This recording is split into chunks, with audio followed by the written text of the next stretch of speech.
Salut à toutes et à tous, bienvenue pour ce 9e épisode de la 2e saison de Code Facts. On commence, c'est un peu la tradition en ce moment par Fribourg et le début de l'ère Simpson comme coach advisor. Défaite 1-0 mortifiante contre Langnau à domicile.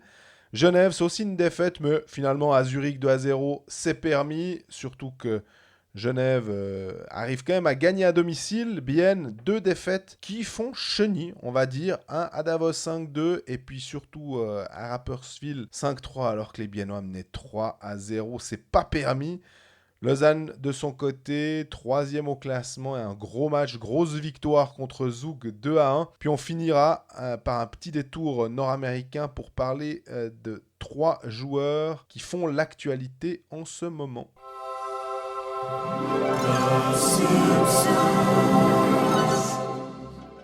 Salut Greg. Hello Jean-Fred, how are you doing? Ouais, c'est parce qu'on a fait un petit... on était obligé finalement de faire un petit hommage. Non mais d'abord l'hommage aux Londoniens que tu es. Ah oui, c'est juste. Une semaine d'abandon de nos auditeurs. Ouais, non, J'espère au moins que tu t'es empiffré de fish and chips et de scones. Don't remue the couteau in the play, s'il te plaît. Non, ça va pas du tout. Du coup, on ça est nous très manque, on est très content d'être de plus que ça. retour au micro. Je pense que ça nous a tout autant manqué Ouais. de ne pas être là. Petit générique spécial, les Simpsons. Premier épisode des Simpsons, comment dire, un peu tristounet. On n'a pas tant rigolé à Saint-Léonard hier soir, ou à la BCF Arena hier soir. Hein. Non, 1-0, c'est je crois le score le plus triste que ça doit être au penalty. 1-0 au tir au but, tu dis ouais, Langnau est coutumier du fait. Ouais, en plus. Ouais, puis un 1-0 où tu prends le but durant un tiers-temps où tu as 13 tirs cadrés à 3. C'est quand même un peu compliqué. 38 shoots à 19. Alors, il faut toujours voir la qualité des shoots, etc. Oui. Mais quand même, c'était pas un gros match du tout. Mais au moment où Fribourg, où tu as l'impression que Fribourg peut peut-être passer l'épaule, tu as ce but de, évidemment, Pessonen, quoi. Sur un bon travail de Di Domenico. Berra, pas de bol. Je sais pas si ça touche l'intérieur du poteau ou s'il y a sa jambière qui redirige le puck dedans.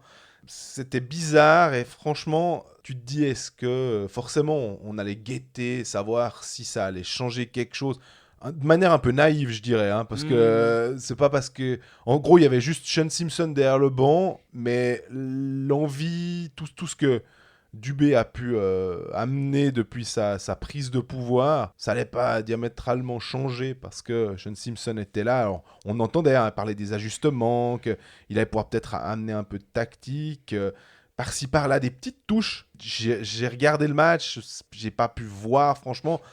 Tu disais les shoots, 38-19, le double. C'est aussi finalement le truc positif. Je crois que c'est Tristan Vauclair qui relevait ça à la fin du match, hein, qui disait au moins ça, mais avec des trémolos dans la voix, presque en se disant super, quoi, mais on a quand même perdu 1-0. Moi, ce qui me frustre le plus, c'est 7 minutes 39 de powerplay et pas de but, quoi. Alors que c'était quand même censé être une des satisfactions. Il n'y en avait pas beaucoup depuis le début de saison, mais au moins le powerplay marchait bien. Et on disait, faut qu'il commence à se créer des occasions de powerplay parce que quand il est là, il marche.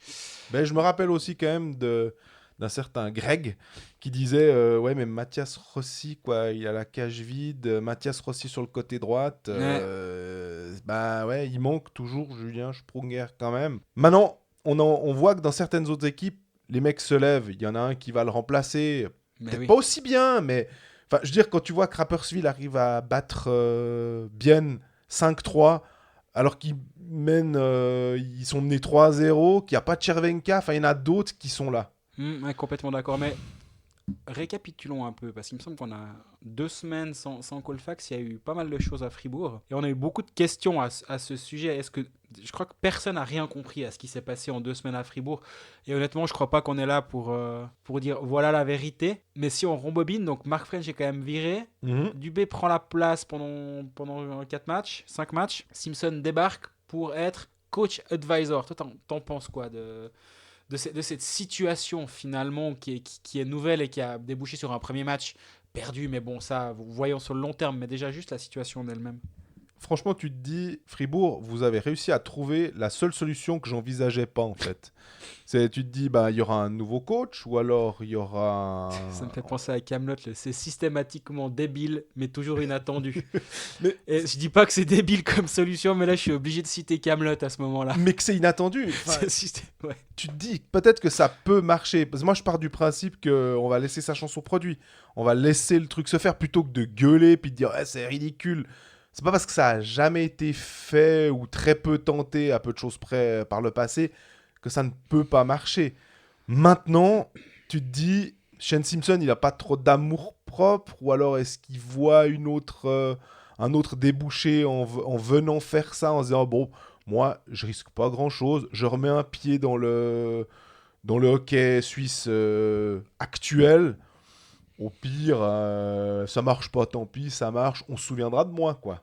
Parce qu'on a l'impression que, excuse-moi, j'allais t'aller direction, mais on ressuce toujours les mêmes, hein, avec les mêmes noms. D'ailleurs, il y avait une question à ce propos. C'était Plouf qui demandait est-ce qu'il a reçu les candidatures de Kosman, Chian, Maxorley, Pelletier, Foust. Alors, Chian, il avait qu'à jouer, donc je pense pas, mais. Je pense que Max Orley a un contrat beaucoup plus sûr à Genève actuellement. Exactement. Pour surtout ne pas bouger, donc je ne pense pas. Mais c'est intéressant de dire Kosman, Pelletier, Foust, enfin, les usual suspects, en gros. Moi j'imaginais tout le temps ça par une sorte de jeu des chaises musicales où il y a 8 chaises et 10 coachs qui tournent autour. Puis de temps en temps, la musique elle s'arrête, puis il y en a deux qui restent debout. Donc en ce moment, debout, c'est Pelletier et Kosman. Puis au bout d'un moment, bah, la musique va recommencer et puis ils vont de nouveau s'asseoir. Là au moins, alors tu me diras, oui, Simpson c'est aussi un vieux de la vieille, mais ils sont pas allés rechercher un coach pour le refoutre à la bande. Pour moi, c'est largement moins mauvais comme solution que Larry Hourace, en fait. Parce que Larry Hourace, tu sais, il vient, il fait son cinéma, j'y ai cru, autant qu'on puisse y croire ou pas y croire, mais il vient, il fait son truc, c'est un vendeur de tapis. Bah, moi, ce jour-là, j'ai acheté 2 tapis, bah ouais, c'est super. Il vendrait de la glace à des Esquimaux. Larry Hourace, on connaît. Ouais. Là, de la lecture que j'ai et des voix que j'ai, des joueurs, quelques-uns qui me parlent à peu près, comment dire, de manière assez ouverte, j'ai l'impression d'assister de la merde, ils me le diraient. Peut-être que moi je ne le dirais pas, j'en sais rien, peu importe. Mais les voix que j'ai du vestiaire sont très positives sur l'attitude de Dubé, sur le nouveau Christian Dubé, ou le Christian Dubé qu'ils ont retrouvé. Il ne faut pas oublier que certains l'avaient comme coéquipier. Ils l'avaient comme coéquipier, maintenant ils l'ont eu comme directeur sportif, ils l'ont vu évoluer du coéquipier qui devient leur patron, et c'était un changement. Là, il revient membre de ce vestiaire, il n'était plus membre du vestiaire, et là, il revient dans le vestiaire. Et lui, apparemment, de ce qu'on me dit, ça l'a vraiment détendu, et il est beaucoup plus calme. Est-ce que c'est le fait de pouvoir influer soi-même sur ce qui se passe, en se disant d'être en tribune de presse, parce que souvent il était en tribune de presse pour voir les matchs ou ailleurs dans la patinoire, et se dire, bon, les gars, là, vous faites n'importe quoi, moi je ferais comme ci, comme ça. Bah non, là, il dit, bah voilà, t'envoies telle ligne. Il est beaucoup plus actif au coaching que Mark French ne l'était, par exemple. Mark French était 1-2-3-4, 1-2-3-4, 1-2-3-4, les lignes. Mais Mark French était un coach. Mais Christian Dubé, coach depuis 5 matchs, quoi. Alors, même s'il a une grande carrière de joueur, mais complètement. À un moment, parce que je me disais, si Christian Dubé enchaîne 10 victoires ou 20 victoires ou fait un truc incroyable, tu te dis, ouais, c'est un sacré coup de pied au métier de coach, parce que finalement, ça veut dire que bah, tu es directeur sportif, puis tu peux prendre cette casquette, puis c'est bon, quoi. Kevin Schlepfer. Non, mais ce que je veux dire par là, c'est que Mark French était tellement convaincu que le plan de match qu'il avait minutieusement mis en place avant la rencontre, étudier l'adversaire, prévu, comme ci, comme ça. Si je vais matcher ma première ligne contre la première ligne adverse, etc., la 2 contre tel joueur, etc., on va gagner. C'était son idée. Et donc, il ne changeait pas de son fusil d'épaule en cours de match en disant non, parce qu'avant le match, j'avais décidé que c'était ça la meilleure solution, donc pourquoi changer maintenant ? Là, il y a plus de vie, en fait, dans le coaching et dans le vestiaire. Bah, des émotions, super, t'as perdu 1-0 contre Langnau derrière avec toute ta vie dans le vestiaire, on est d'accord. Au bout du compte, la solution, elle sera jugée sur les résultats. Au soir de la 50e journée, on peut faire toutes les théories qu'on veut. S'ils sont en play-off, bravo, belle idée. S'ils sont pas en play-off, bah, il s'est planté et puis il faudra en tirer les conséquences. Mais moi, le vestiaire est satisfait. Après, à Fribourg, on sait, hein, c'est souvent un peu les mêmes rengaines. Le vestiaire dirige. Je pense pas que c'est une question de diriger là, en l'occurrence. C'est plutôt une question de Ça n'allait pas avec French, ils n'étaient pas satisfaits. Alors, on peut reposer la question qui avait été posée à moment de la prolongation, est-ce que c'était le bon moment ou pas? Ça, ben voilà, il y a bientôt prescription, ça fait plus d'une année.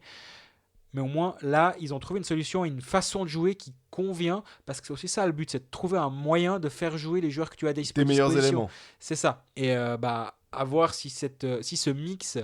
Et j'ai parlé longuement à Philippe Fourer après l'entraînement de lundi.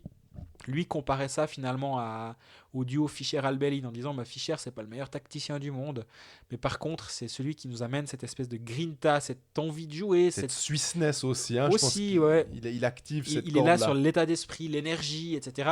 Et Albelin est le mastermind là derrière. Il dit le mix qu'on essaie de créer manifestement à Fribourg là, c'est le même. C'est que Dubé il est là pour justement cet aspect très émotionnel, très l'envie de jouer. Et c'est un gagnant, il a gagné dans sa carrière, il est habitué à la victoire. Et Shane Simpson vient là pour l'aspect un peu plus tactique. Après, la question qui se pose, c'est Shane Simpson, ça fait 30 ans qu'il est coach. Est-ce qu'il a évolué avec le hockey? C'est pas parce qu'il a 30 ans de coaching qu'il ne peut pas être à la page. Est-ce qu'il l'est? C'est ça la question que moi je poserais. Ouais, c'est aussi une question que je me pose. Pas pour remettre en cause ses succès, mais on se disait le titre qu'il a fait avec Zouk, c'était en 98. Oui. On est en 2019, ça fait quand même 21 ans. Après, tu me diras, la médaille d'argent en 2013, c'est pas si loin que ça. Non. Mais on voit quand même que le hockey évolue tellement vite. Justement, maintenant, on est sur de la vitesse. Et est-ce que quand tu perds ce contact au jour le jour, qu'ont certains autres, finalement, coachs, où ils sont tout le temps en train de regarder, et je pense bien que Simpson devait se nourrir de hockey sur glace pendant les mois où il n'était pas actif. Et il vivait à Zoug, donc le contact avec le hockey suisse, il l'avait, ça c'est pas Exactement. un problème. C'est une question qu'on peut se poser.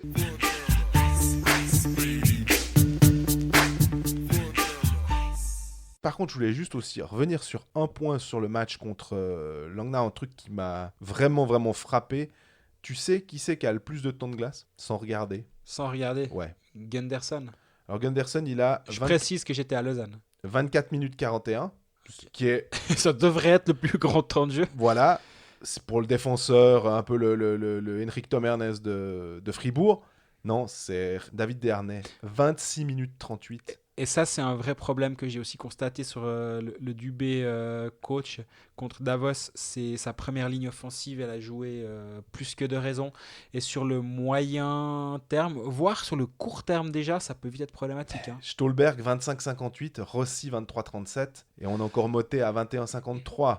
On a Sandro Schmid à 2-11 et Lauper à 3-18. Alors, je dis pas qu'il faut faire absolument jouer ta quatrième ligne, mais...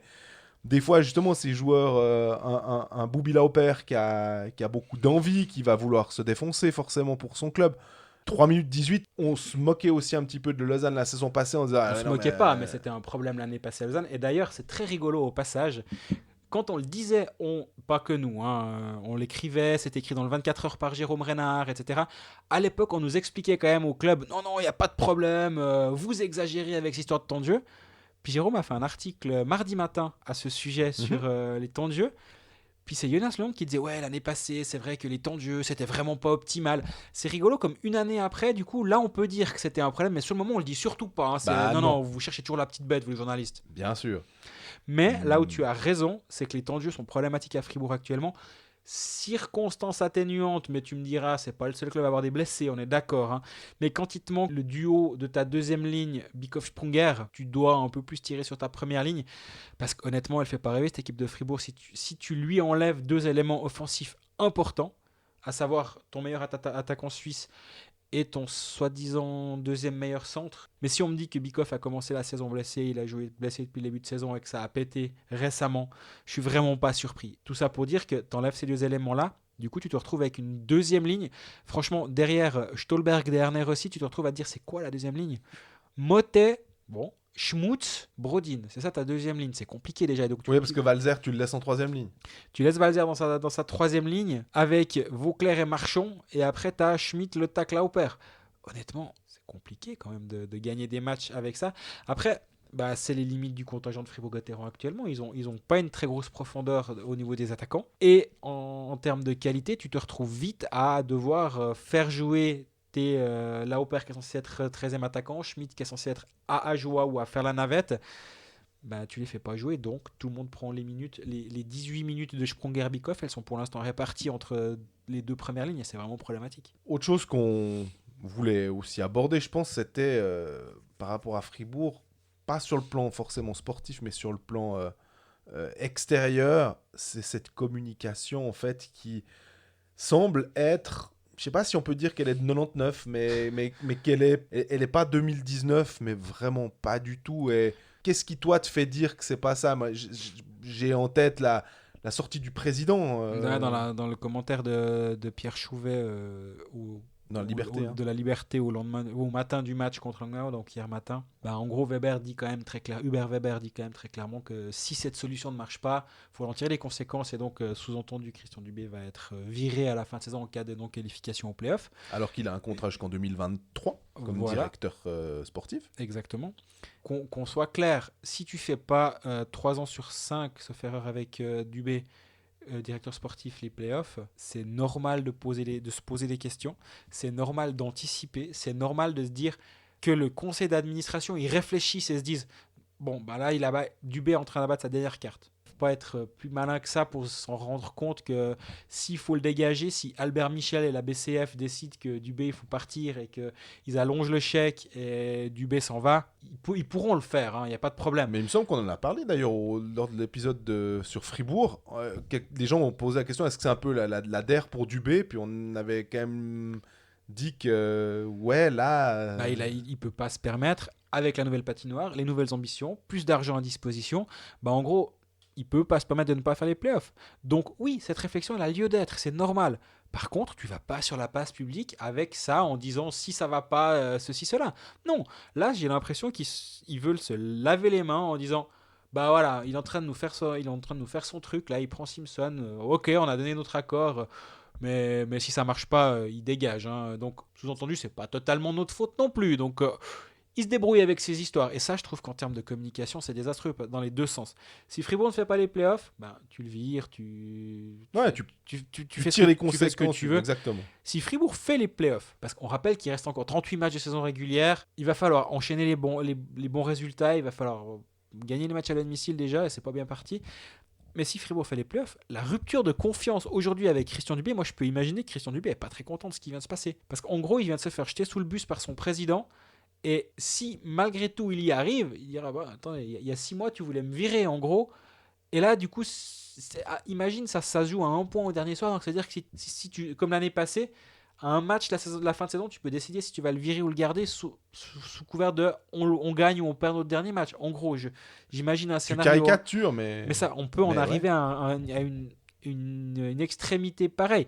Moi, je trouve que c'est une catastrophe et niveau communication, moi je n'arrive pas à comprendre que les choses ne soient pas faites de manière un peu plus professionnelle. On aime bien les gens qui nous parlent, hein.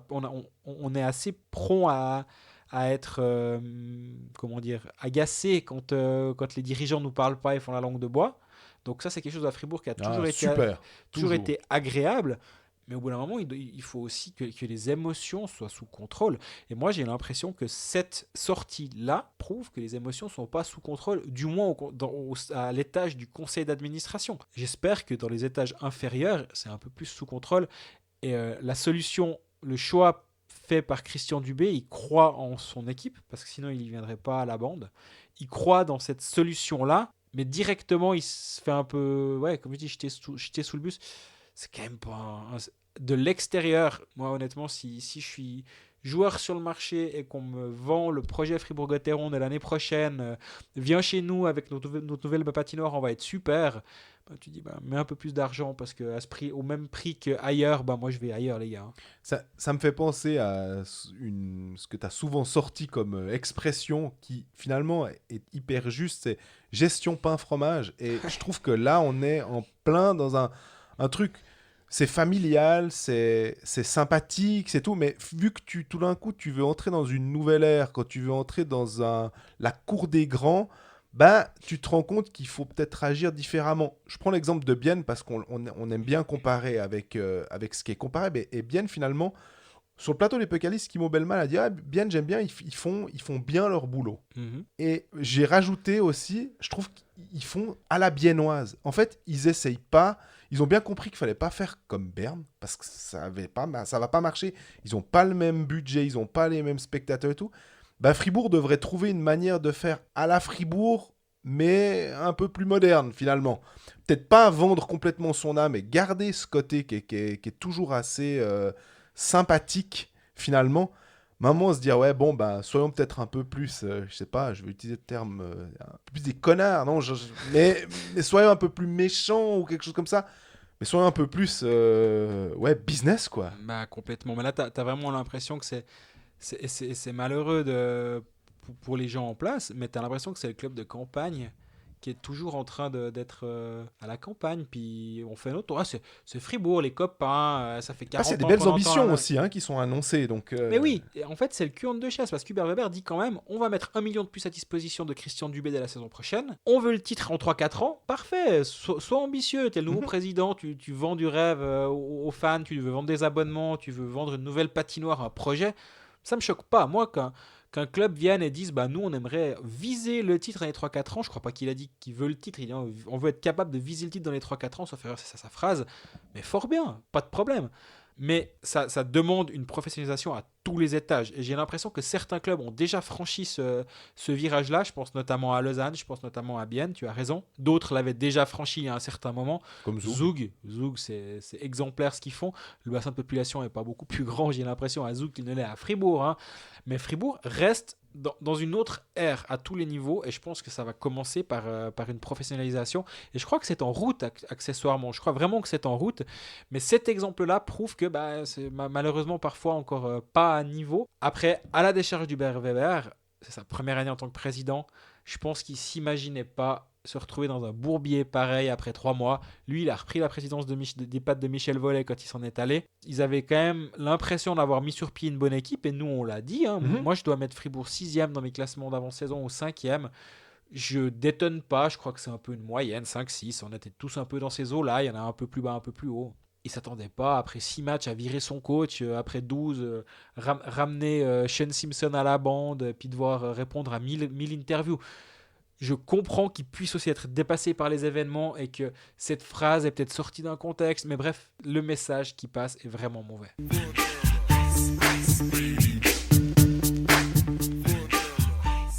Il y a une question de Cyril. Il y a beaucoup de questions, mais on a pas mal répondu en fait en discutant là. Mais quel directeur sportif si Dubé se plante et doit partir? Difficile, hein? Ouais, elle est difficile cette question. Je l'avais pas vu, merci Cyril. Non, honnêtement, j'ai pas de réponse à ça. Je t'ai fait la blague avant l'épisode qu'il faudrait que je monte un peu mon classement Hockey Manager pour mon CV parce que 14e, je pense que je peux pas encore être crédible. Mais blague à part, non, j'ai honnêtement pas d'idée actuellement. Je sais pas si toi tu as un nom qui te vient à l'esprit. Comme ça, j'avoue que non. C'est tellement difficile. Il faut cocher tellement de cases finalement. Mais moi, honnêtement, le nom de Christian Dubé me semble toujours être la bonne personne à la bonne place pour plusieurs raisons. La raison 1, c'est qu'il a un contrat jusqu'à 2023, quoi. 2023. Donc, rien que pour ça, bon, après, les transferts qu'il a fait, au moment où il prolonge Reto Berra, je pense qu'il n'y a pas grand monde qui a dit que Dubé était un manche, parce que il a prolongé le gardien de l'équipe de Suisse, mine de rien, c'est pas si mal.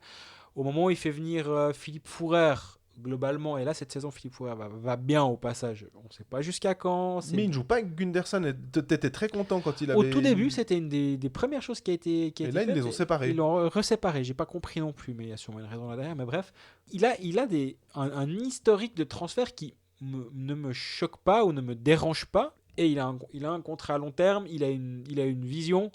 Pour moi, j'irai pas voir ailleurs, honnêtement. Mais s'il décide d'aller voir ailleurs, alors bon courage. Ouais. Il y a Didier Gendre, l'avis sur le job de Dubé, un peu son bilan. Et puis, il y a l'intégration des jeunes, mais il dit pas il faut intégrer les jeunes. Il dit qu'est-ce qu'il en est des jeunes. Et puis, est-ce que on peut les faire jouer? On voit que Sandro Schmidt, on aimerait bien, nous on aime bien cette intégration des jeunes. Mais plus tu perds des matchs ou moins t'en gagnes, on va dire, ou si tu fais des 1-2 points, enfin que t'es toujours au fond, Des Harnais 26 minutes et quelques, Stolberg la même chose. Donc les jeunes, tu les lances pas en fait au front sur un truc où c'est trop compliqué. Ouais, des jeunes qui pourraient en tout cas intégrer à terme. Il y aura d'ailleurs Gaëtan Jobin, David Ebicher qui reviendront d'Amérique du Nord. Eux, c'est Quand on sait pas, mais Ebicher l'année prochaine, je pense. ouais. Gaëtan Jobin, je pense qu'il peut rester 2 ans avant de revenir. Leur mouvement junior, ils ont eu un trou. Hein, il faut être clair. Il y a eu un moment où ils se sont dit, c'est souvent comme ça, à part ça. Au moment où Fribourg joue la finale, joue les demi-finales, fait venir Jeannin, fait venir Dubé, Monnaie. voilà, la formation, c'était pas leur problème à ce moment-là. Et du coup, ils ont un trou dans les générations. Et à ce moment, ils en payent les primes maintenant. Ouais, puis le fait que Rosa soit assistant, est-ce que c'est pas un peu embêtant, lui qui est coach des juniors? Bon, après, tu remontes un peu comme quand Yves Sarro avait fait ça à Lausanne. Ils avaient upgradé tout le monde dans le mouvement junior. Je sais pas comment ça s'est fait à Fribourg, mais ça me dérange pas parce que leur mouvement junior, là, il commence à justement à nouveau gentiment avoir. Ça commence gentiment à porter ses fruits. Ils ont deux, trois bons jeunes qui sont en train de monter du mouvement junior. Tim Schaller, le fils de Pascal Schaller, c'est Tim, c'est juste. Timothée Schaller. Ouais, il fait partie de Fribourg quand même. Oui, il y a un partenariat qui a été mis sur pied avec Malmö et il est là-bas actuellement. Où était Sandro Schmidt. Mais bon, là on s'égare. Sandro Schmidt, moi je pensais j'espérais qu'il joue soit dans une ligne intéressante à Fribourg ou en première ou deuxième ligne à Ajoie. Actuellement, il joue centre de quatrième ligne, mais aussi parce qu'il doit. Ils n'ont personne d'autre à mettre à cette place-là actuellement. C'est dommage. J'aime bien aussi, justement, comme le fait bien, Gillian Colère. On le met dans une ligne avec des joueurs offensifs. De temps en temps, il est 13e attaquant. Hein. Mhm. C'est pas non plus, il n'est pas tout le temps avec Rayala et Pouliot, hein, n'exagérons rien. Mais ils essayent de le mettre peut-être un peu plus en évidence. Et moi, je suis toujours un peu frustré aussi. Ouais, je pense que Sandro Schmidt, ce qu'il a montré, c'est vraiment bien. Il a du potentiel. Après, leur état d'esprit, et je peux le concevoir, c'est de ne pas le brûler, de dire Oui. on intègre gentiment. Puis là, comme tu l'as dit très justement, il y a le feu à la maison actuellement. Donc, t'envoies pas tes jeunes pompiers, mais les un peu plus expérimentés pour essayer d'éteindre l'incendie. Et à moyen terme, c'est un peu problématique pour tes jeunes, ouais.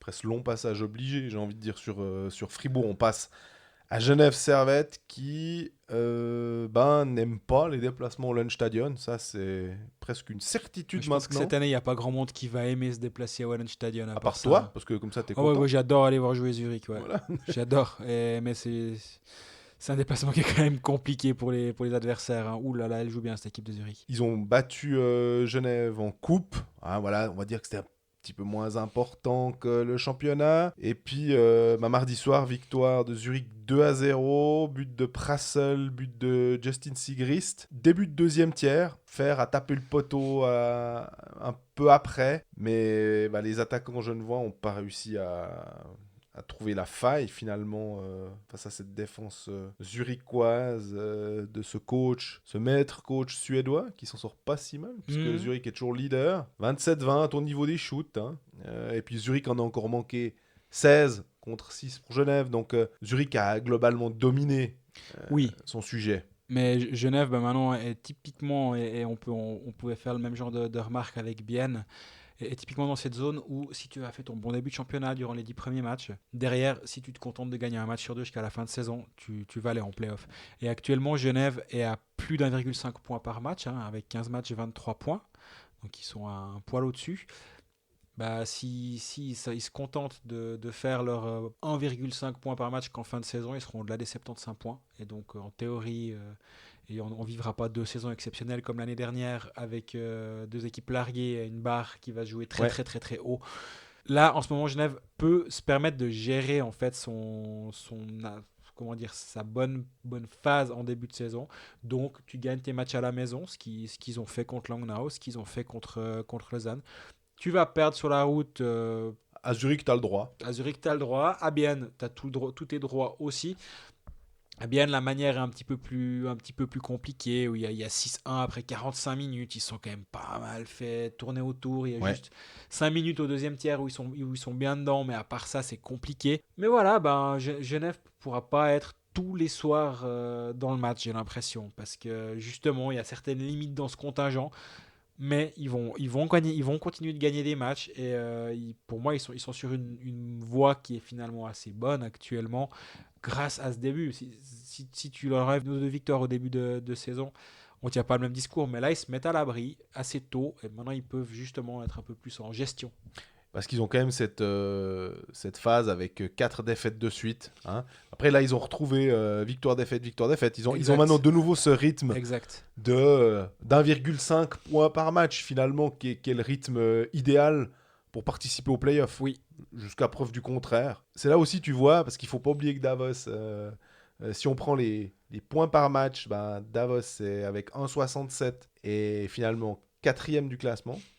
Donc, il n'y a que 4 points par rapport à la barre. Après, on n'est qu'à 15 matchs de championnat. Bien sûr, non, non. Petit aparté, tiens, Davos, on a été très critique avant la saison sur l'arrivée de Christian Wohlwend à la bande.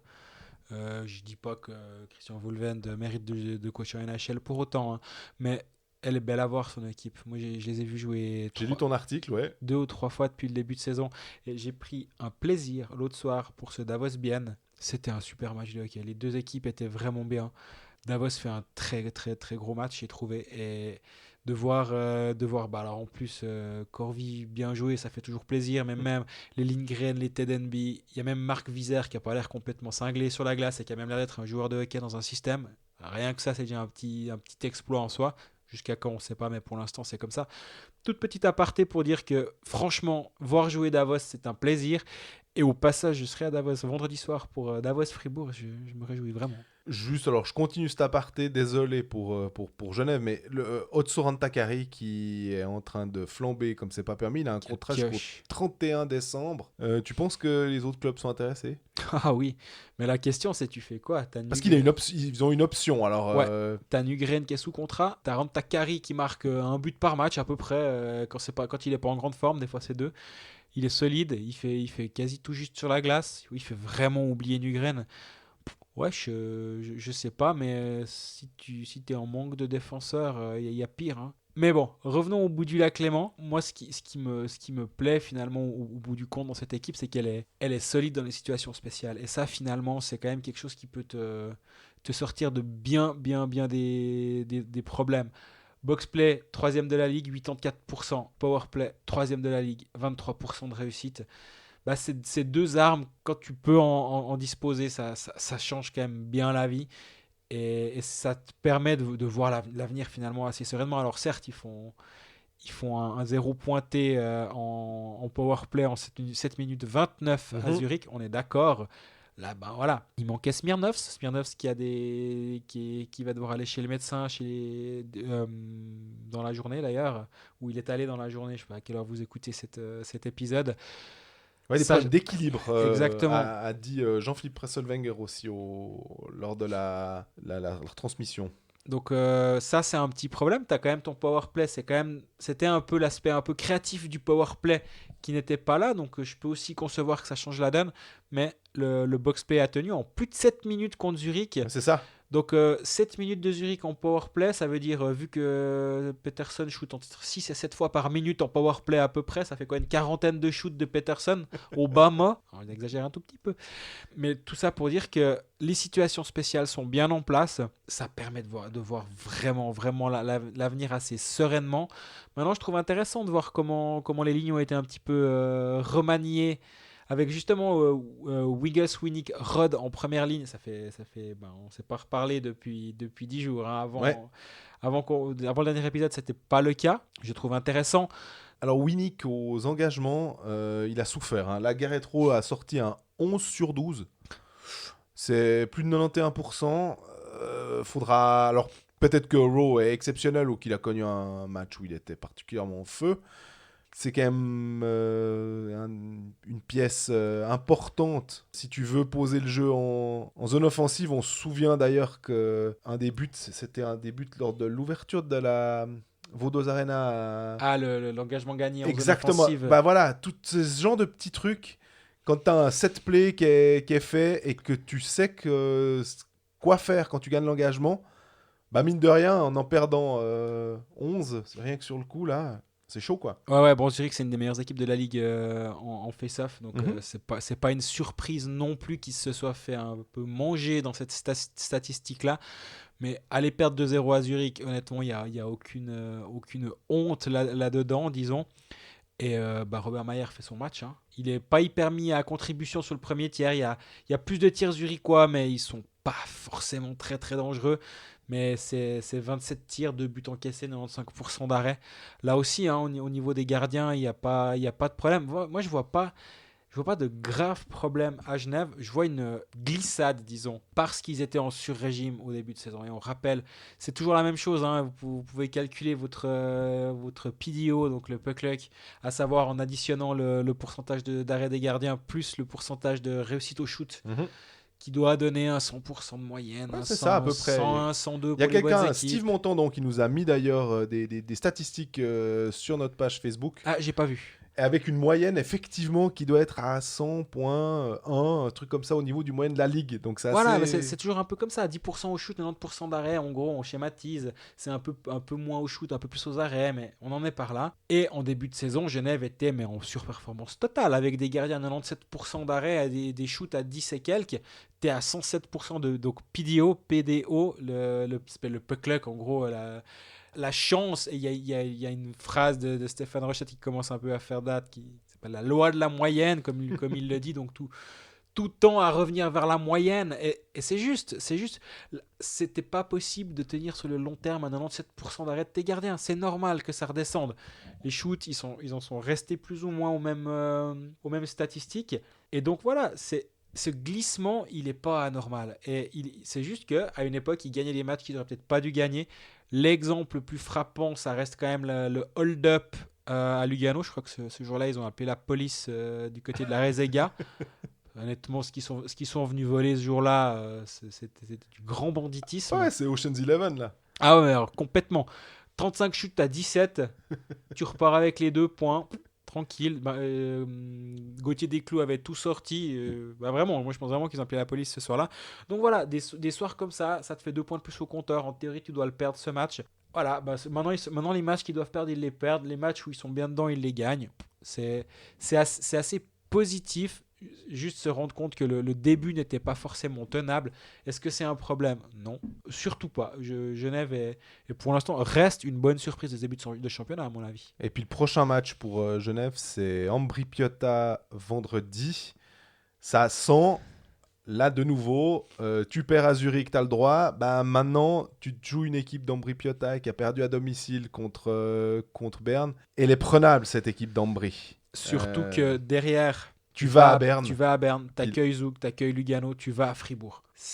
Alors, aller à Fribourg, c'est pas censé être quelque chose de très compliqué, mais d'ici la fin de la pause, l'équipe nationale à Fribourg, ils ont peut-être nouveau changé 2 fois de coach, repris un autre.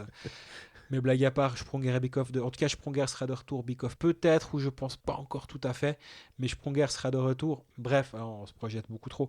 Mais tout ça pour dire que ce match d'Ambry, ouais, pour éviter qu'une nouvelle dynamique négative se mette en place, t'as intérêt de plutôt bien le négocier.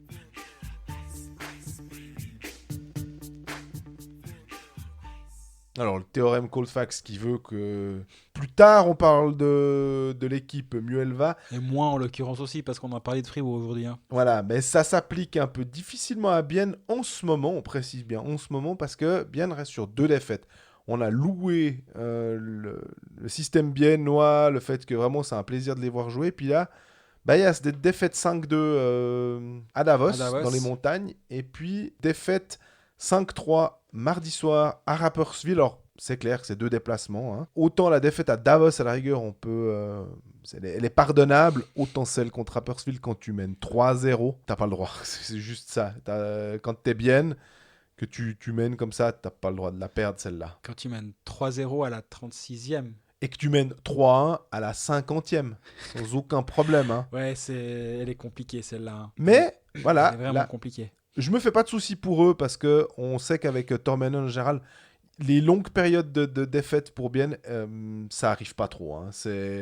J'aimerais bien avoir la stat comme ça, mais je dirais que plus de 3 défaites, c'est assez rare, quoi. Donc, Ils vont revenir, ça fait des petites piqûres de rappel, il n'y a aucun problème, ils ont leur système qui va bien. Mais c'est clair, il n'y a pas Kunti, il y a pas Damien Brunner. C'est peut-être un petit peu plus compliqué, même s'ils ont vécu très bien sans Damien Brunner. Mhm. Mais là, surtout, il y a 2 buts où ils se font avoir derrière le but. En voulant être trop facile, c'est bon. Je pense que inconsciemment, tu gagnes 3-0 à Rapperswil, tu te dis, ouais, c'est bon. C'est la 50e, il y a 3-1.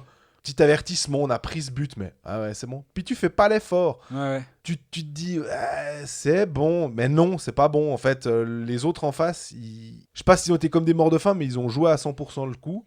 Et beaucoup plus vif sur le puck, en mettant de l'intensité. Et puis on voit qu'en fait, dans cette National League, si tu joues sans intensité, tu peux à la rigueur faire 2 tiers, puis t'as du bol, puis tu perds 1-0, puis tu peux peut-être, en jouant le 3e tiers vraiment à fond, y arriver. Bah, c'est un peu ce qui s'est passé, quoi.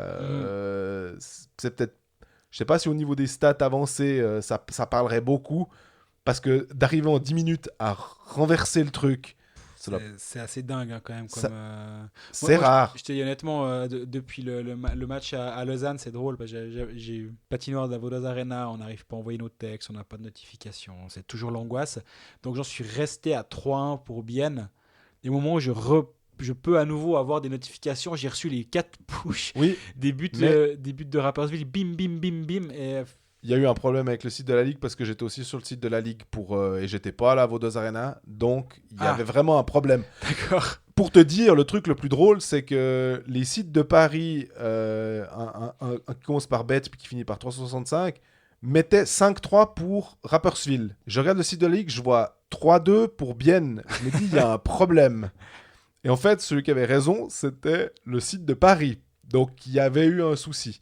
Mais pour dire que Hiller prend le 3-3, c'est un tir de Dominique Egli, alert hockey manager, un shoot un peu, on ne sait pas s'il il est dévié, mais Hiller est pas content de ça parce que elle part en lucarne, mais elle part pas très très vite. Et puis derrière, au passage, le bijou de Kevin Clark pour le 4-3. Il est bon ce joueur. Hein. Et alors, il est très très Au bon, passage. mais là, dans un tout petit périmètre, il passe le puck, il passe la canne entre les jambes et il met le puck hors de portée d'Hiller alors qu'il est à, je sais pas, 1 mètre, même pas, de lui. Magnifique. Et ça, c'est le game-winning goal. Puis t'as encore Vukovic qui vient flanquer son but annuel hein, dans la cage vide. En National League, tu peux pas en fait jouer à 99%. En fait, même si tu gagnes 3-0, tu dois quand même continuer à... Tu auras peut-être un peu de bol, 1-2 fois, ça passera. Mhm. Mais en règle générale, non, non, non, non. C'est même une équipe qui est censée être moins bonne, elle va quand même pouvoir revenir, simplement en étant plus énergique, quoi. Puis accessoirement, bah, cette équipe de Rapperswil, je pense qu'il faut arrêter de se rajouter 3 points au classement quand on l'affronte. Quoi. J'ai l'impression que bah, cette année, c'est plus... Ouais, on pense l'année passée, hein, Ouais, c'est ça. et alors certains pouvaient vous dire même pas se le dire l'année passée, hein, mais c'est une équipe qui est crédible, elle ne prend pas énormément de shoot, elle est 5e de la ligue en termes de shoot concédés, avec 29 shoots concédés par match. La meilleure équipe de la ligue, c'est Zug à 26. C'est une équipe qui joue juste, qui a des étrangers qui tiennent la route. Il manque encore Tchervenka, qui leur a quand même gagné 3 matchs à lui tout seul en début de saison. Mais malgré ça, ils sont solides. C'est cohérent ce qu'ils proposent, je trouve, globalement. Ils visent pas forcément, eux, les playoffs. Enfin, je veux dire, s'ils peuvent accrocher une place en playoff, ils le feront. Mais le but, c'est d'éviter d'être largué comme l'année passée. Oui. Et il y a un vrai système maintenant avec Tomlinson. On a l'impression qu'il a quand même trouvé un système défensif beaucoup plus cohérent, tu disais. Le power play tient la route, 7e de la ligue. Le box play tient la route, également 7e dans la ligue. Les étrangers font la différence. Les jeunes joueurs peuvent se développer. Il y a Egli qui est l'exemple parfait. Mais tu vois des Nico Duner qui marquent plein de points en ce moment. Bah voilà, il y a une dynamique qui est assez positive à Rapperswil. Bah, un soir où ça prend feu, bah, toute cette mouvance assez positive, bah, ça va continuer à jouer. Puis Mais ça peut aussi prendre feu dans l'autre sens. Enfin, ils peuvent aussi prendre 5 buts et puis... Mais complètement. Mais ils sont allés battre Zug récemment. À Zug, hein, on rappelle, je pense que... Un 3-2. Exactement, avec but de Juraj Šimek, avec but de Martin Ness, Roman Schlagenhauf. Bah, même quand les étrangers marquent pas, bah, tu as des joueurs suisses qui sont là pour en mettre un ou deux. Le match contre Bienne, bah, tu as aussi des buts de Suisse. La victoire contre Fribourg, qu'on coupe, but de Duner, but de Forer, doublé de Dinko Duner. Ils ont une équipe qui est intéressante à voir jouer. Donc, c'est pas une honte d'aller perdre à Rapperswil non plus. Par contre, quand tu mènes 3-0 à la 38e, bah ouais, c'est quand même un peu compliqué. Ouais, même puis tu mènes 3-1, justement, on disait à la 50e. Question, ça tu me fais penser, on aurait peut-être dû la placer quand on parlait de Genève, mais parce que tu parles de Simek, ça me fait penser que c'est Fabrice Portman qui demande Simek Antonietti à Rappi au lieu de Sierre. Sierre, c'était pas la farm team, normalement, de... Bon, mais là, pour prêter un joueur de National League en Swiss League, il faut qu'il soit aussi d'accord d'aller jouer en Swiss League. C'est pas aussi facile que ça. Donc, moi, je crois que les joueurs n'étaient pas d'accord.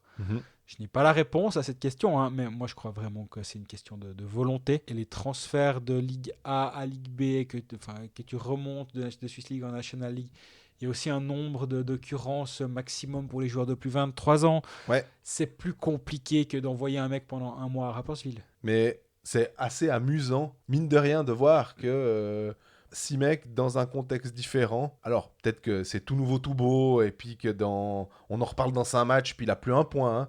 C'est aussi possible. Mais c'est quand même drôle de voir que ça roule pour lui, en fait, de nouveau, et tant mieux. Je continue, question à propos de Bienne. Oui. C'est Laurent Kleisel, qu'on connaît bien. Ça fait toujours plaisir d'avoir des confrères qui nous posent des questions. Est-ce que l'avenir de Ludovic Weber est à Bienne? Alors, c'est une piste qu'on avait évoquée en tout cas. Je me demande s'il y a un piège dans la question de Laurent. Non, c'est une piste qu'on avait évoquée au moment où Fribourg avait re-signé Reto Berra. Moi, je pense que la question déjà, c'est est-ce que Bienne part avec Pope comme 1A, 2, 1 bis, etc. Mais moi, je pense que oui. Moi, je pense que c'est pas un piège, à part ça, parce que quand on avait fait l'épisode de Bienne, il avait dit qu'il voyait potentiellement Ludo Weber avec la retraite de Hiller, un petit duo avec Pope, pourquoi pas. Ça peut, mais je pense que c'est quelque chose qu'on avait évoqué également. Moi, je suis un tout petit peu partagé. Je m'explique. D'un côté, je me disais, c'est une option qui est assez crédible. Et d'un autre côté, moi, j'ai une personne généralement bien informée qui me dit pas forcément bien. Mais je peux pas t'en dire plus, blabla. Bref, l'habituel travail des journalistes où on essaie d'avoir des infos puis on n'arrive pas. Mais moi, on me dit pas forcément bien. Alors peut-être que c'est faux, hein, mais que c'est en train de... Effectivement, ça bouge autour de Ludovic Weber en ce moment. Donc, il faut commencer à réfléchir à haute voix. Puis tu te dis, bon, bah alors, ok, admettons que ce soit pas bien. Tu commences à faire la ligue. Il va pas rester à Fribourg, il va pas à Lausanne. Si c'est pour quitter Berra, tu vas pas aller derrière Stéphane. Ni derrière Giannoni. Et voilà, ni derrière Giannoni. Est-ce que Berne va prendre Weber? J'ai pas vraiment l'impression. À Zurich, ils ont Lucas Fueller qui est signé très long terme. Et là non plus. Davos. Schliemann, Van Pottelberg, ils reconstruisent là autour. Je vois pas le truc. Surkirchen a aussi signé à Lugano. Ouais, tu pourrais imaginer Lugano, mais moi je vois Ambry en fait. C'est un peu le seul parce que Langnau, ils ont deux gardiens signés long terme. Une année de plus pour Pounianov, c'est Tchatcho. Genève, ils ont Desclous et Maillère. Ça branle un peu au manche en ce moment. Mais même si t'en enlèves un, il reste quand même l'autre qui est titulaire. Et on a plus ou moins fait le tour de la ligue à ce moment-là. Et puis tu te dis, bon, bah, est-ce que c'est pas Ambry qui va perdre Monzato ou est-ce que Monzato va je sais pas, va rejouer une saison au hasard comme backup de Reto Berra à Fribourg pour se rapprocher de la maison, ou de Tobias Stéphane à Lausanne pour se rapprocher de la maison aussi. Ça peut tout à fait exister comme option. Aucune info, hein, c'est purement de la spéculation. Mais par contre, est-ce que la piste Ambry où tu dis Benjamin Comte s'est fait opérer de la hanche, jamais très bon pour un gardien. Voilà, est-ce que sa durabilité va être un petit peu, il va pas falloir un petit peu le ménager l'année prochaine. Donc tu peux dire, écoute, chez nous tu vas de toute façon jouer tes 20 matchs quoi qu'il arrive. Moi je pense à René Matt aussi qui est assistant, qu'il a connu à Fribourg. C'est une connexion que je me fais. Après, honnêtement, si on apprend au début de semaine que Ludovic Weber est le numéro 1 ou 2 à Bienne avec Elien Pope, tout en sachant que si ça se passe pas bien en cours de saison, tu peux aller chercher un étranger, c'est toujours une piste. Hein. Je serais pas choqué par cette issue-là, mais moi on me dit que c'est pas forcément ce qui est en train de se tramer, donc je partirai pas là-dedans tête baissée en ce moment. Et Luis Lopez qui demande Bienne en 2021, Pope avec qui? C'est dur, hein. Pope avec un étranger. Tu pars à 5 étrangers avec un gardien... C'est toujours une question aussi quel coup tu vas mettre, parce que Pope c'est vraiment un gardien qui pourrait mériter sa vingtaine de matchs. Donc s'il joue ses 20 matchs, ça veut dire que si tu n'as pas de 5e étranger, Ça veut dire que tu as une trentaine de matchs où tu joues à 3 étrangers et ton gardien remplaçant. C'est pas forcément un excellent calcul. Donc est-ce qu'il faut pas prendre un gardien peut-être un peu moins fort ou moins cher du coup? Alors après, on peut faire confiance à Schneider pour trouver peut-être la bonne personne. Mais un gardien étranger un petit peu moins clinquant et du coup d'en avoir 5 et d'avoir un autre joueur. Puis du coup, il rentre dans un tournus de 5 étrangers avec ce gardien finalement. Les jours où Pope joue, par exemple. Il y a Boltzhauser. Boltzhauser est sur le marché. Maillard, on oublie, on en a déjà parlé. Maillard, comme on a déjà dit, il va être bien content de ne pas se prendre des cailloux quand il arrive à Bienne. Donc, il ne va pas jouer à Bienne. Est-ce que, je lance un nom en l'air, c'est pas un hasard à la question de Louis, s'il nous écoute, il comprendra. Est-ce que Lucas Flueller on n'a pas marre d'être à Zurich, même s'il est signé à moyen terme, le fait qu'ils engagent un gardien étranger en courte saison. Ouais.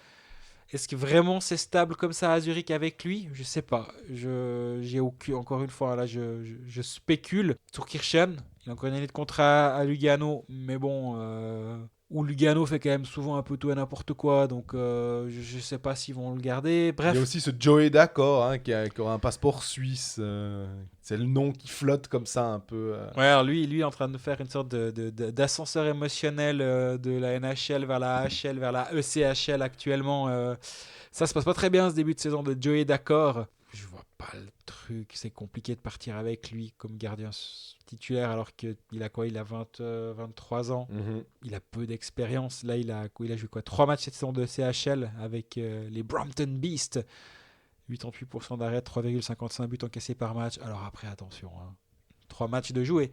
Donc, why not? Ouais, je partirai pas sur Weber. Bien, on finit juste sur eux. Le prochain match, c'est contre Berne, un beau derby vendredi. Oui, et puis accessoirement, il y a 2 défaites de rang, mais ça n'enlève rien en fait que juste avant, c'était une période faste pour Bienne. Oui. C'est une équipe qui a toujours autant de plaisir à avoir joué à part ça. Moi, j'ai pris, comme j'ai déjà dit une fois, j'ai pris un pied à ce Davos-Bienne. Même si Bienne a perdu son match, Davos était la meilleure équipe sur la glace, mais c'était vraiment bien. Avant, ils enchaînent quand même des victoires contre Lausanne, contre Zug, à Fribourg. Une qualification CHL.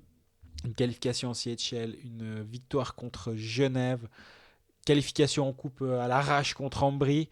Ouais, non, c'est quand même une bonne période. Il y a ces deux piqûres de rappel, comme tu l'as dit avant, qui viennent d'arriver. Bon moment avant le derby, disons, pour remobiliser tout le monde. Pourcentage au shoot pas terrible, power play qui est pas incroyable, box play qui est un peu permissif.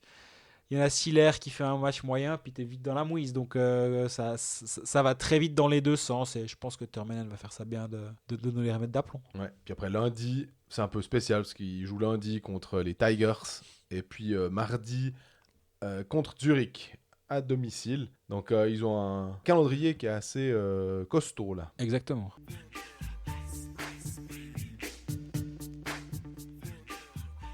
On finit ce tour d'horizon roman avec le Lausanne Hockey Club qui, après 2 défaites, donc une dans le derby à Genève et de manière plus, spéciale ou étonnant, a perdu contre Ajoie 4-3 en Coupe de Suisse, 8e de finale. Après prolongation, ils étaient menés 3-0, ils reviennent à 3-3 et ils se prennent un but quasiment en ouverture de prolongation. On peut déjà dire que le 20 octobre 2020 à Porrentruy, c'est férié. Hein. Pour symboliser, pour se commémorer la victoire sur Lausanne, à mon avis, c'est férié le 20 octobre 2020. Ouais, ils ont bien le numéro, les Ajoulots de Lausanne, en tout cas en coupe, forcément, parce que c'est la seule fois où ils peuvent les rencontrer. Mais Lausanne s'est bien repris. Tu étais à Lausanne pour le match mardi soir contre Zug, une victoire, chiche victoire. Parce que en termes de score. Oui, voilà, parce que 2-1, parce qu'on se souvient qu'il y avait eu 6-5 à la Bossart Arena pour le premier duel cette saison entre les deux clubs. Moi, j'ai écrit 2 clubs c'était pas le match au sommet dans le sens où c'était pas le sommet du classement, mais en termes de contingent, c'était un combat poids lourd, si on peut reprendre une métaphore de boxe. Et Lausanne, notamment au premier tiers, a eu l'occasion de tuer le match. Les occasions, ouais. Voilà. Au bout d'un moment, c'était presque une blague, en fait, de voir tant d'occasions consécutives qui ne rentrent pas. Et c'était rarement dû à un excellent Giannoni. En plus, j'ai trouvé Giannoni assez fébrile à certains moments. Il relâchait, il proposait des rebonds qui étaient rarement maîtrisés, alors que d'habitude, il fait ça parfaitement bien. Là, j'ai trouvé que c'était Giannini qui était assez fébrile, mais malgré ça, Lausanne n'a pas réussi à passer l'épaule à ce moment-là. Il n'y avait que 1-0 finalement après un tiers. Et tu sentais la défaite un peu stupide en ayant surdominé un tiers. Puis Oui, derrière, tu te prends un but à la con de, je sais pas, au hasard, Johan Morand ou quelqu'un qui ne devrait pas marquer. Mais non, et c'est ça qui m'a le plus plu dans cette équipe de Lausanne, c'est qu'en fait, au moment où il a fallu passer de nouveau une vitesse supérieure, ils ont été capables. Alors oui, ça vient sur le 2-0 de Corey Emerson, il le met magnifiquement bien au passage, vient sur une passe un peu mal ajustée, sauf erreur de Morand pour Alatalo. Alatalo, il est mis dans une position délicate, il se fait chipper le puck, Emerton va 2-0, tu sa main. Mais malgré tout, Lausanne a été solide défensivement. Et solide défensivement, prendre un but contre Zouk, c'est la première équipe qui le fait cette saison. ouais. Il n'avait jamais marqué moins de 2 buts. Je prends pour moi le fait qu'il n'y a pas eu de blanchissage, parce que j'étais déjà en train de chercher les statistiques de blanchissage de Tobias Stéphane cette saison, et j'avais déjà commencé à écrire mon texte pour dire que c'était son premier blanchissage contre les anciens coéquipiers. Donc je lui ai parlé à la fin du match et je me suis platement excusé. Donc my bad. Mais C'est l'effet Pécaliste pour Tobias Stéphane. voilà. Mais il fait un bon match, hein. Il fait un très bon match, Tobias Stéphane. Et moi, ce qui m'a aussi plu, c'est que j'ai trouvé que Lausanne s'est fait respecter dans ce match contre Zoug.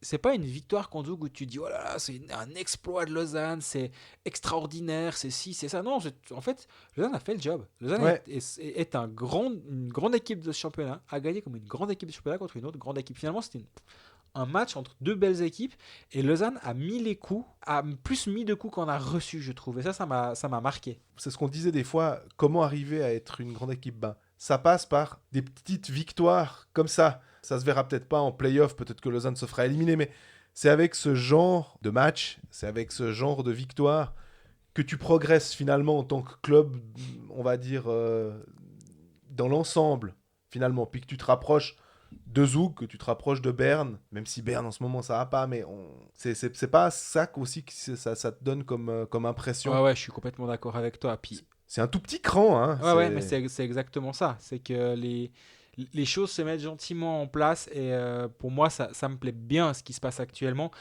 Et pour moi, j'ai l'impression qu'il est en train de se passer un truc avec Berti, Jeffrey Vermin, finalement. La grande idée, ça a quand même été de enfin les remettre ensemble et d'arrêter de brasser, de changer. Bah, en fait, l'année passée, cette ligne marchait bien. Mhm. Jeffrey commence mal sa saison. Depuis qu'il le remet avec Berti, avec Vermin, bah, ça remarche de nouveau. Donc finalement, des fois, il faut peut-être pas chercher midi à 14h. Et qu'est-ce qu'il est beau avoir joué ce Berti, en fait. J'allais C'est dire, pas une surprise. Hein, c'est Berchi qui donne, Mais bien sûr, qui amène l'énergie à toutes les lignes dans lesquelles il va, parce que peu importe, hein, que tu le mettais avec Joris, ça marchait bien en pré-saison, tu le mets là tout d'un coup, il est top scorer, il mérite d'être top scorer. Il est moins brouillon aussi, parce qu'un temps, en quand début il de est saison, je arrivé... trouvais qu'il se créait beaucoup d'occasions, mais qui justement, il marquait pas autant de buts qu'il était censé marquer. S'il était un poil plus... Le mot brouillon est assez juste, un poil moins brouillon, je pense que il aurait commencé déjà à être beaucoup plus efficace. Là, c'est un moyen de remettre sur les rails Jeffrey, finalement, de l'affubler de Berchi d'un côté qui va aller bien. Le duo Berchi-Vermin, on a vu que ça fonctionne. Donc, bah Même voilà. il n'est pas étincelant ce duo finalement, Mhm. alors qu'il était meilleur l'année passée. Là, tu sens que c'est... Mais c'est assez frais, mais moi j'aime bien ça. Et contre Zoug, franchement, ok, le premier but, c'est Vermine. Vermine qui le marque sur passe de Frick.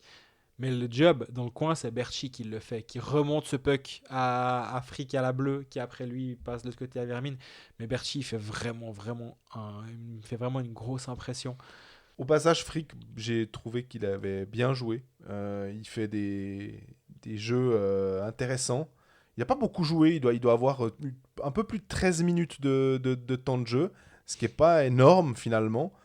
Alors que on a l'impression que Frick et Lindbaum sont à l'heure actuelle potentiellement les deux meilleurs défenseurs de Lausanne. Oui, oui, ouais, complètement d'accord avec toi. Et Lindbaum, t'as l'impression qu'il est toujours aussi bien, aussi solide.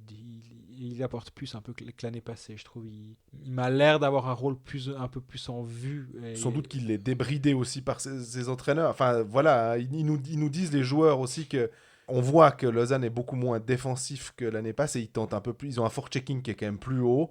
De temps en temps, ils se replient parce que c'est voilà, c'est dans les gènes de Peltonen quand même.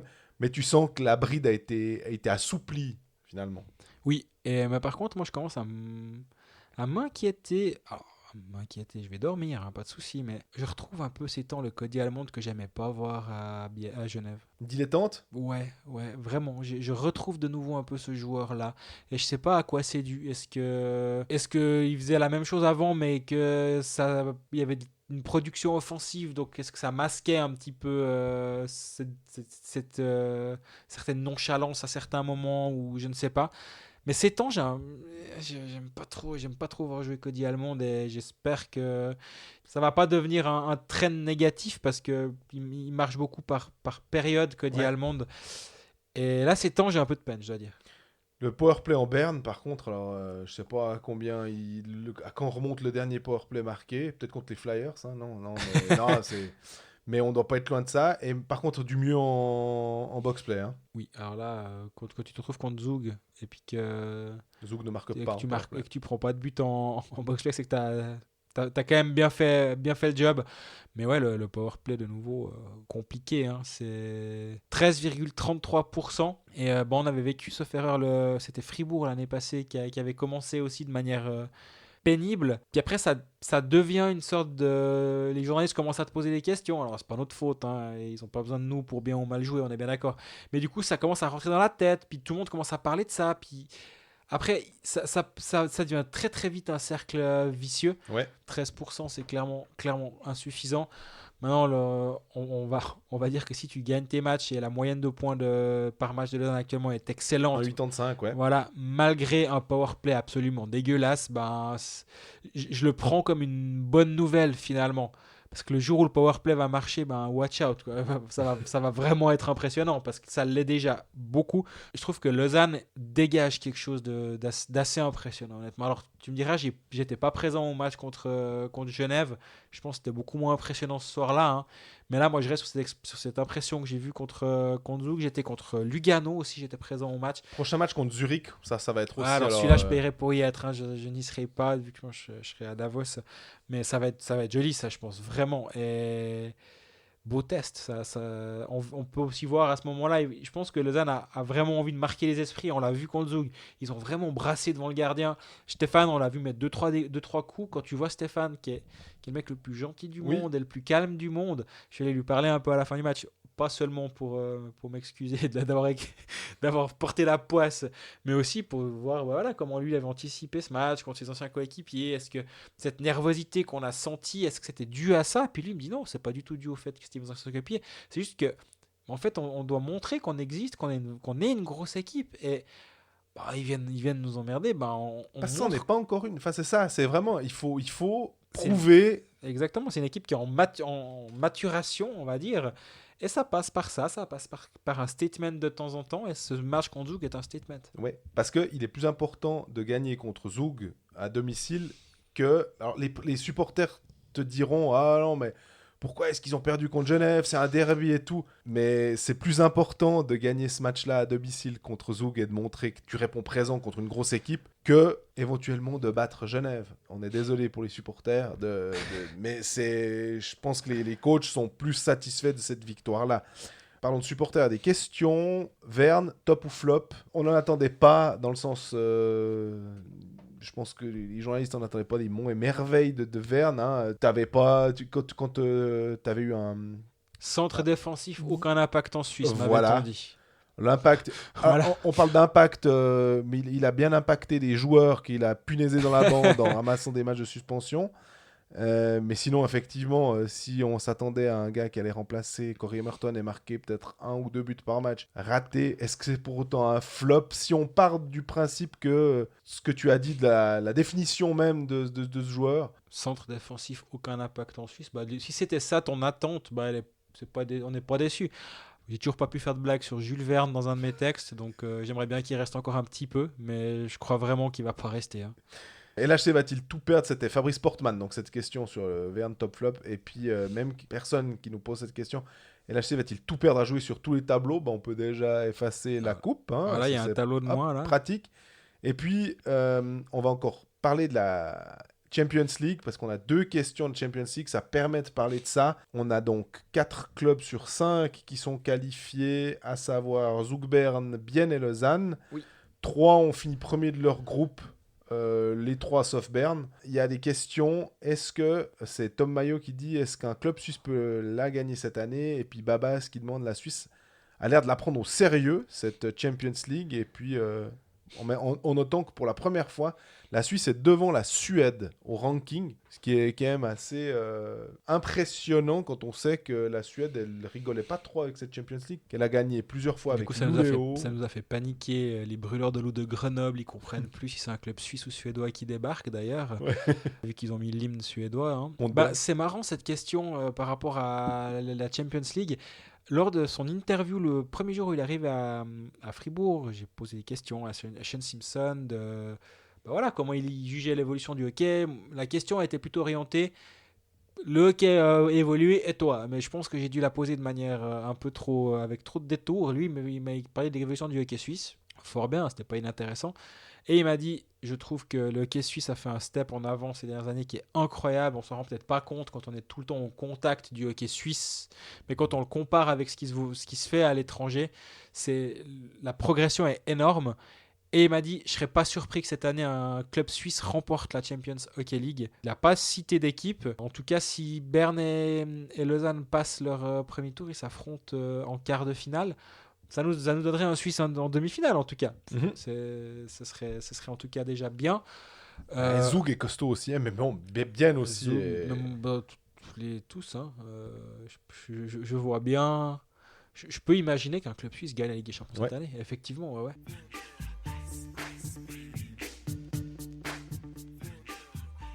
Puis on finit juste 10 détours, c'est pas forcément... on va pas parler de NHL à proprement parler, mais il y a 3 Suisses qui ont fait l'actualité ces derniers jours. C'est Gaëtan Haas, c'est Nico Hischier et c'est Lucas Biza. Donc on va commencer avec Lucas Biza qui a finalement réussi son pari. Il était aux New York Islanders. Il n'avait pas signé de contrat. Puis finalement, les Anaheim Ducks, chez qui il a passé 5 saisons, ont décidé de le réclamer au balotage. Est-ce qu'il va jouer? Ça, faudra voir. Mais la défense des Ducks, c'est pas forcément très expérimenté. Il peut amener quelque chose.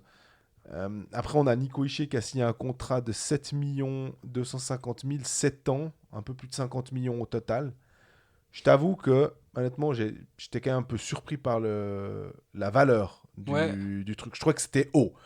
Parce que je trouve pas que Nico Hischier, je suis pas sûr qu'il ait mérité clairement. Là, j'ai plutôt l'impression que du côté de New Jersey, on se dit, on espère qu'il va performer, puis on espère qu'il va être à peu près à cette hauteur-là en termes de points et de ce qu'il va apporter sur la glace. Mais 7 250 000, c'est propre. ouais, je suis d'accord. Et est-ce que, de toute façon, là, c'est Ray Shero qui donne ce contrat-là. C'est quand même, disons qu'il a un peu de bouteille dans ce business-là. On peut lui faire assez confiance pour, en tout cas, ce qui concerne Nico Hischier lui-même. Finalement, il n'a pas été aussi dominant qu'un premier choix de draft est censé être en termes de points.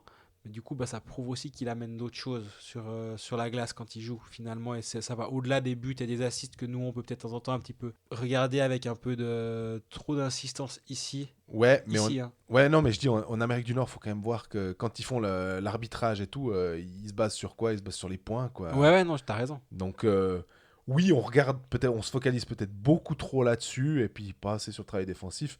Mais t'as quand même raison. On va quand même regarder les points, hein. Oui, non, complètement. Mais je me dis qu'il a d'autres aspects du jeu qui plaisent. Le fait Le caractère qu'il aussi. soit fiable défensivement, il est tout le temps sur la glace en fin de match. C'est quand même un signe qui est intéressant. Il fait beaucoup de bonnes choses. Donc je vois ce qu'ils ont voulu faire avec ce joueur en lui disant, voilà, t'es une des pierres angulaires de notre franchise. Tiens le salaire qui va avec. Mhm. Et en parlant de franchise player, on attend avec impatience le contrat d'Yossi, qui devrait alors, pour le coup, être encore plus élevé. Là, je vois pas. On va tourner autour des 9 millions par saison, à mon avis, en tant que capitaine des Predators, en tant que vraiment pierre angulaire de cette franchise.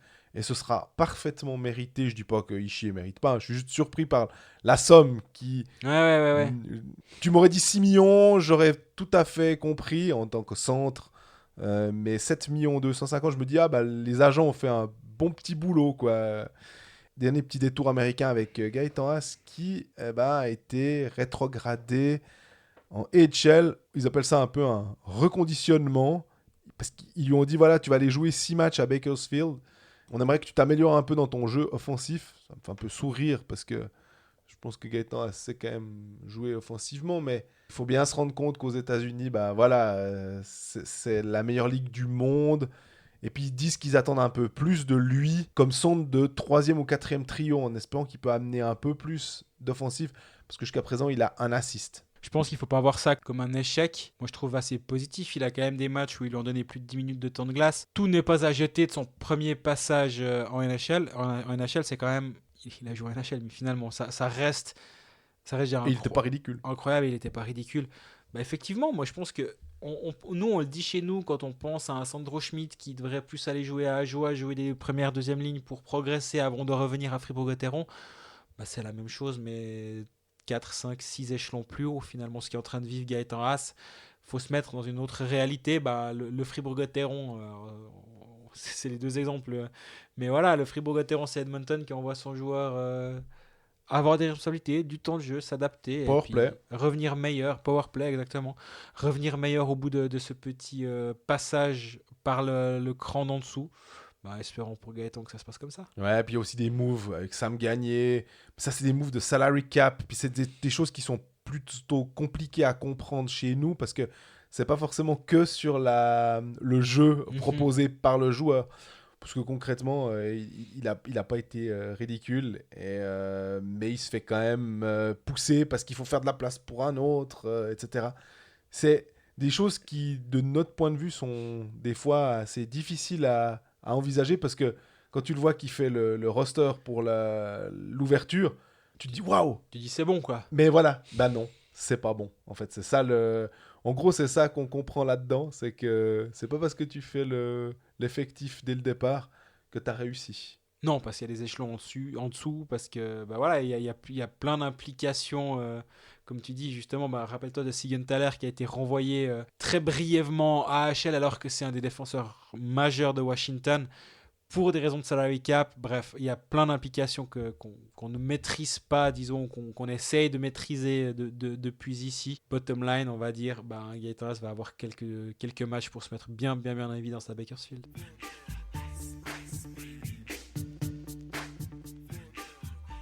Mais voilà, on est au bout de cet épisode de reprise, si on peut dire ça comme ça. Après une semaine de pause, on s'est longuement penché sur le patient Fribourg-Gotteron. D'ici la semaine prochaine, on verra si le patient va un petit peu mieux. D'ici là, si vous avez des questions, on est toujours friand d'essayer d'y répondre. Il y en a quelques-unes encore en stock, on les garde pour plus tard. N'hésitez pas à interagir avec nous sur les réseaux sociaux, Instagram, Facebook, Twitter, etc. N'hésitez pas à suivre la Ligue Hockey Manager aussi, on est toujours en lutte pour les playoffs. C'est serré en tête de ce classement, donc on se réjouit de voir si je tiens la route. Ouais. Si Jean-Fred va revenir dans le top 20, t'es pas loin. Ouais, alors tu sauras que j'ai pris Garrett Rowe à la place de Chervenka, ce qui fait que vu que j'ai pris Chervenka qui s'est blessé, à mon avis Garrett Rowe, je lui donne pas 2 jours avant qu'il perde une jambe. Bon, voilà, sur cette bonne nouvelle, en tout cas, profitez bien des matchs de cette semaine, et puis on se retrouve tout soudain. Bonne semaine.